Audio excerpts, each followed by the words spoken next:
जी बिल्कुल, तशद्दुद का निशाना बनने वाली 13 साला रिमशा का आज मेडिकल टेस्ट हो रहा है। वोमेन पुलिस स्टेशन में कल से रिमशा को रखा गया है और कानून ने उसको मुकम्मल तौर पर तोहफ़्फ़ फराहम किया गया है। पुलिस ने कल उनके वालिद को, जो इस्लामाबाद थे, उनको तलब कर लिया है ताकि उनका बयान जो है कलमबंद किया जाए। उनके वालिद इस वक्त हमारे साथ मौजूद हैं।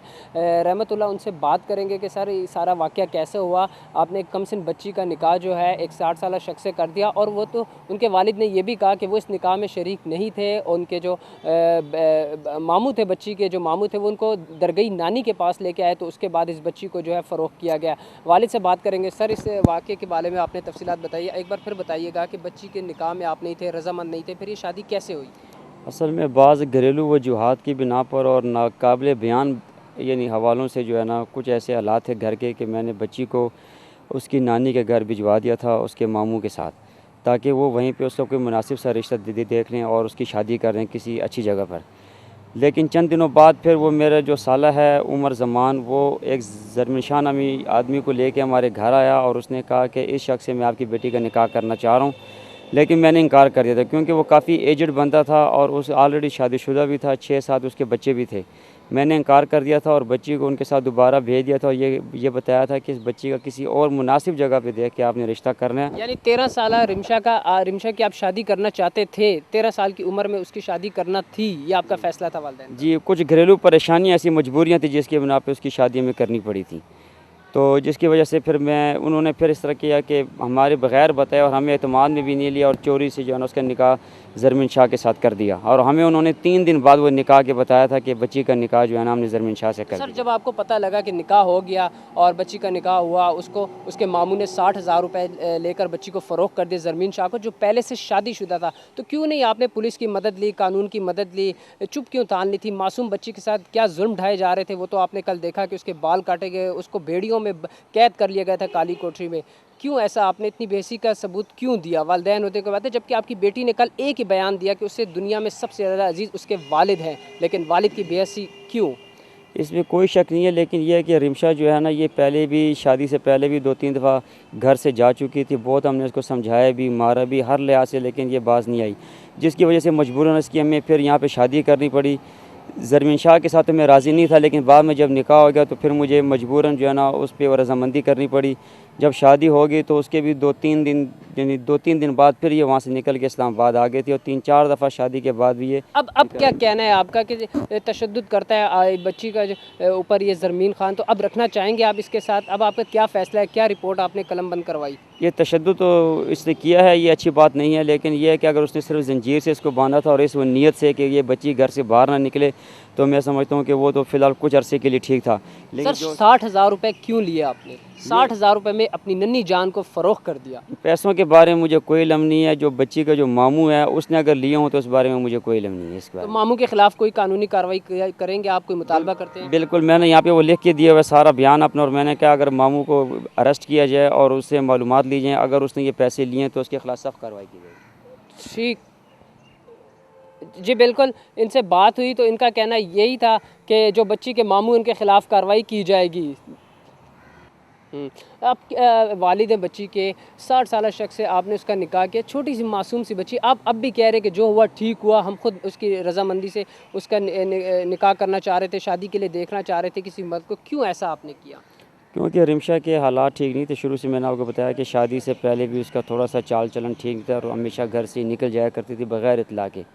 क्योंकि मैं तो सारा दिन ऑफिस में होता था और वाइफ़ कभी अगर नीचे चलेंगी सब्ज़ी लेने या घर में किसी काम में मसरूफ़ हुई या नमाज के लिए तैयारी शादी आपने कर दी, अपना फ़र्ज़ पूरा कर दिया, उसके बाद आपने उसकी खबर लेना ही छोड़ दी, ऐसा क्यों? इतनी ज़्यादा बेहिसी क्यों? ऐसी रिमशा मासूम बच्ची से ऐसा क्या गुनाह हुआ था कि जन्म देने वाले उसकी माँ बाप ने उसका हाल तक पूछना छोड़ दिया, और वो काली कोठरी में कैसी अज़ियत की रातें गुजार रही थी, शायद ये अल्लाह ही जान सकता है। नहीं, शादी के बाद तो मैं 2-3 दफ़ा गया था पेशावर उससे मिलने के लिए भी, लेकिन ये आखिरी जो 2-3 महीने इसमें मैं वहाँ नहीं गया, क्योंकि मैंने ज़हन यही सोचा था कि अगर फ़र्ज़ करें मैं वहाँ जाऊँ तो कहीं बच्ची फिर रोना ना शुरू कर दे, मेरे साथ आने के लिए बज़िद ना हो, और जब यहाँ पे आएगी तो फिर मुझे ख़तरा था कि कहीं घर से फिर ना निकल जाए और मेरे लिए फिर मज़ीद बदनामी का बाइस बने।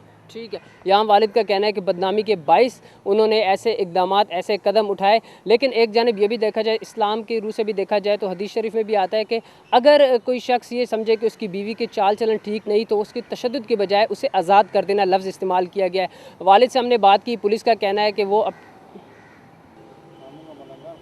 साला रिमशा को जो 60,000 रुपये के एवज़ इस खैबर पख्तूनख्वा के एक ज़रमैन नामी संगदिल शख्स के यहाँ फ़रोख्त कर दिया, जिसने उससे निकाह के बाद उसको काली कोठरी में जंजीरों में जकड़ कर रख दिया। आज मुलजिम को 24 घंटे बाद पेशावर हाई कोर्ट जब पेश किया गया तो वहाँ पर उसको एक रोज़ा जिस्मानी रिमांड पर पेशावर पुलिस के हवाले कर दिया गया है। इस तमाम तर सूरत हाल के हवाले से बात करेंगे DSP जिन्होंने कल इस बच्ची को बाजियाब करवाया इमरान गढ़ी के इलाके से, और अब उनसे बात करेंगे। बच्ची का आज मेडिकल टेस्ट भी था और जिस्मानी रिमांड भी दिया गया।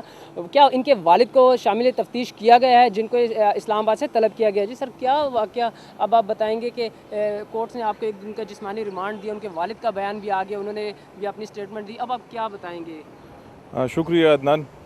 आज जो है ना, जो मुलज़िम है जो अरेस्ट हुआ था ज़रमीन शाह, उसकी कस्टडी के लिए हमने कोर्ट से दरख्वास्त की थी। उसकी कस्टडी भी मिल गई, और कस्टडी इस गर्ज से हमने ली है कि जो निकाह ख्वान था, इसमें जिस शख्स ने निकाह इनका पढ़वाया, चूँकि लड़की नाबालिग है, तो उन लोगों तक अभी हम जो है ना अपनी रसाई कर सकें, उनकी गिरफ़्तारी अमल में ला सकें। तो लिहाजा ये तमाम चीज़ें जो है ना, जो अभी सामने आनी है, उसकी इन्वेस्टिगेशन की खातिर इसकी कस्टडी ली है। इसके अलावा जो इसका वालिद है, उसको भी हमने इंटरव्यू किया, उसको हमने शामिल तफ्तीश रखा है, ताकि हमें इन हक़ाइक़ का पता लग सके कि इसमें इस बच्ची की शादी में और इन सब चीज़ों में किन किन लोगों का हाथ है। बच्ची का मेडिकल टेस्ट भी होना था, वोमेन पुलिस स्टेशन में उनको रखा गया, टेस्ट आ गए हैं, क्या रिपोर्ट्स आई हैं? बिल्कुल, उस बच्ची का जो है ना मेडिकल चेकअप हो गया। उसके कुछ 1-2 एक्सरे हैं जो कि रह चुके हैं, और वो कल वो करवाएंगे लेडी डॉक्टर ने उसका मेडिकल, और वो डिटेल रिपोर्ट जो है ना वो फिर हमें 1-2 दिनों में वो मौसूल हो जाएगी। सर, आपने बताया कि ज़रमीन ख़ान जो है, ज़रमीन शाह, उसको कस्टडी आपको मिल गई, वालिद को शामिल तफ्तीश किया। मरकज़ी मुलजिम जो उसके मामू है उमर ज़मान, उसका नाम क्यों छुपाया जा रहा है? उसको सामने क्यों नहीं लाया जाए? उसको पकड़ने के लिए क्यों इक़दाम नहीं उठा रही पेशावर पुलिस? देखें अदनान भाई, आपको इसका इल्म है कि ये इस केस में पुलिस का जो किरदार रहा है और जो है अभी तक, वो जो है ना किसी से छुपा हुआ नहीं है। इसमें हम इस केस के मामूली से मामूली किरदार को भी हम पस पर्दा नहीं रखेंगे। और ये जो मेन इसका करैक्टर है ज़रमीन शाह, वो अरेस्ट है, पुलिस के हिरासत में है। जो इसका मामू है उमर ज़मान, उसके लिए पुलिस जो है ना, हमने छापामार टीम जो है ना तश्कील दी है, और वो रवाना हो चुके हैं उसकी गिरफ़्तारी के लिए। तो ये तमाम जितने किरदार इसमें शामिल हैं, वो तमाम जो है ना आप लोगों के सामने आएंगे, और कैफ़िर किरदार तक उनको हम पहुंचाएंगे इंशाल्लाह। चाइल्ड प्रोटेक्शन वालों ने आपसे रब्ता किया, कानूनी एक्ट के तहत वो बच्ची आपसे मांग रही है, क्या कहना है आपका? कानून क्या कहता है? देखिए, ये जो चाइल्ड प्रोटेक्शन एक्ट है 2010, ये इसके तहत जो चाइल्ड प्रोटेक्शन ऑफिसर है उससे मेरी बात हुई है, मेरी मीटिंग हुई है, और उनको हमने तमाम चीज़ों के मुतालिक बताया है, इस बच्ची के एज का और सब, और उसके साथ उनकी मुलाकात भी कराई है। उन्होंने ये हमें एक पेशकश की है कि हम इस बच्ची को बेहतरीन तालीम वग़ैरह और इसकी रिहाइश, ये सब आपको हम पेश करते हैं। तो वो अब फर्दर हम देखते हैं, इसकी तमाम चीज़ें ज़रा थोड़ा सा कबल अज़ वक्त है कि इसके वालिद इस तमाम स्टोरी जो है ना, इस तमाम को देखने के बाद, क्योंकि हम ऐसा फ़ैसला हो, इस किस्म की आगे हमारी जो मूवमेंट है वो इस किस्म की हो, ताकि इस बच्ची की ज़िंदगी बेहतर से बेहतर हो। और जी बहुत शुक्रिया। पुलिस से आपने बात की तो उनका कहने में कहा कि वो तमाम तर वसाइल बरोकार ला के मरकज़ी मुलजिम जो इसके मामू है, जिसने इसको इस्लामाबाद से यहाँ पेशावर फ़रोख्त किया था, उनको पकड़ने के लिए भी उन्होंने छापामार टीम तश्कील दी है। दूसरी टाइम मैं आपको बताऊँ कि कल बच्ची ने आखिरी 2 बातें जो बहुत अहम की थी। एक तो ये कि उसे दुनिया में आज भी उसका बाप सबसे ज़्यादा अजीज़ है। दूसरी उसकी बात ये थी कि 7 क्लास में वो इस्लामाबाद में पढ़ती थी, उसके बाद उसका निकाह कर दिया, अब भी उसे पढ़ने का बहुत ज़्यादा शौक़ है। जबकि आज उसके वालिद ने ARY से बात की तो उसका कहना यही था कि वो अपनी बच्ची को, अगर उसका खामद उसको छोड़ देता है तो वो वापस ले जाने के लिए भी तैयार है, लेकिन उसकी बच्ची में कुछ उसने अजीब सी बातें भी की, रद्द-ए-बदल उसके रुझान जो उसके बयानात सामने आए थे। मुलजिम को जो जरशेद मरकज़ी मुलजिम